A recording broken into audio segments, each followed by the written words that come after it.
اعوذ باللہ من الشیطان الرجیم، بسم اللہ الرحمن الرحیم۔ عزیز بچوں، السلام علیکم ورحمۃ اللہ وبرکاتہ۔ کل سے ہم نے جو سبق 6th اردو میں پڑھا ہے، سبق کا عنوان ہے ہاتھی کا وزن۔ آپ سب بچے جانتے ہیں کہ کل ہم نے پڑھا ہے کہ بادشاہ جو سخت بیمار ہوا، اس نے منت مانی تھی کہ اے اللہ مجھے صحت یاب کر دے اور میں ہاتھی کے وزن کے برابر روپے پیسے غریبوں میں بانٹ دوں گا۔ جب بادشاہ ٹھیک ہوا تو اس نے یہ منت پوری کرنی چاہا، لیکن پریشان ہوا کہ کس طرح ہاتھی کو تولا جا سکے۔ بہت سے عقل مند لوگ حیران ہو گئے، کسی نے ہاتھی کے وزن کے برابر روپے تول نہ سکے۔ آخرکار بادشاہ نے اعلان کیا کہ جو شخص ہاتھی کے وزن کے برابر روپیہ تولے میں اس کو انعام دوں گا۔ ایک ملا آیا اور اس نے بادشاہ سے کہا کہ بادشاہ سلامت، میں آپ کو روپیہ ہاتھی کے وزن کے برابر تول سکوں گا۔ تو یہ سن کر بادشاہ بہت خوش ہوا۔ وزیر کو ہاتھی اور روپیہ ملا کے ساتھ کر دینے کا حکم دیا اور خود بھی درباریوں کے ساتھ دریا کی طرف چلا گیا۔ شہر میں یہ بات مشہور ہو گئی، اس لیے بہت سے تماشائی بھی دریا کی طرف روانہ ہوئے۔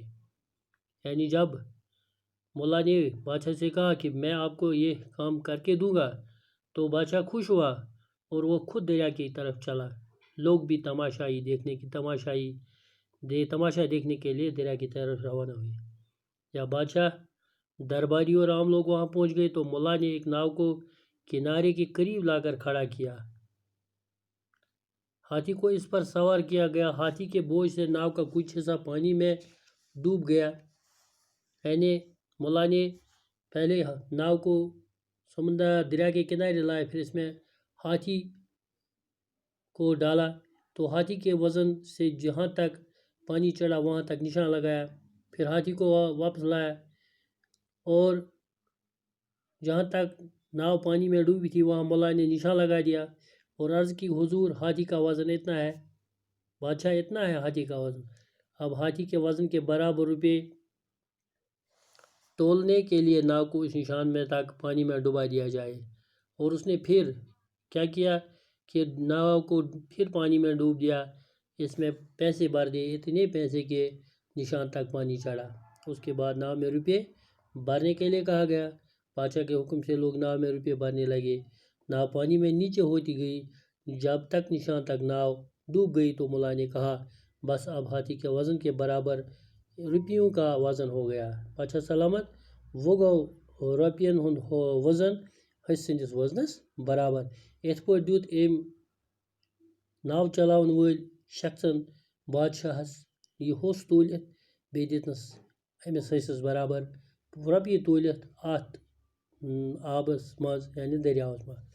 بادشاہ اور درباری ملا کی اس تدبیر سے خوش ہوئے۔ دپان بادشاہ تو بیٚیہِ یِم زن أمۍ سٕنٛدۍ دربٲرۍ ٲسۍ، أمۍ سٕنٛدۍ وزیٖر ٲسۍ، تِم گٔے أمۍ سٕنٛز یہِ تدبیر، أمۍ سٕنٛز یہِ سوٗجھ بوٗجھ، أمۍ سٕنٛز یہِ تجویٖز ترکیب یہ سوٗنٛچِتھ گٔے تِم بڑٕ خۄش اور اس کی عقل کی داد دی، دیُت داد أمِس، شاباش کوٚرہس، اس سے اتنا انعام دیا کہ وہ بڑا دولت مند بن گیا۔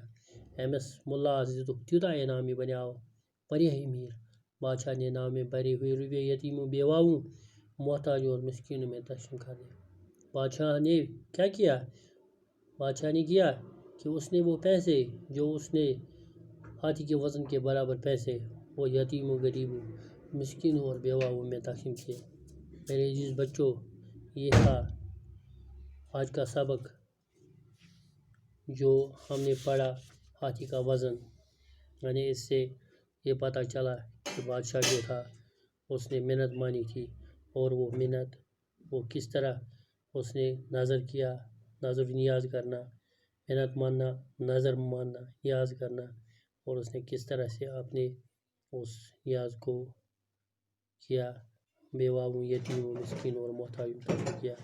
یہ تھے اس کہانی کا خلاصہ۔ باقی السلام علیکم ورحمۃ اللہ وبرکاتہ۔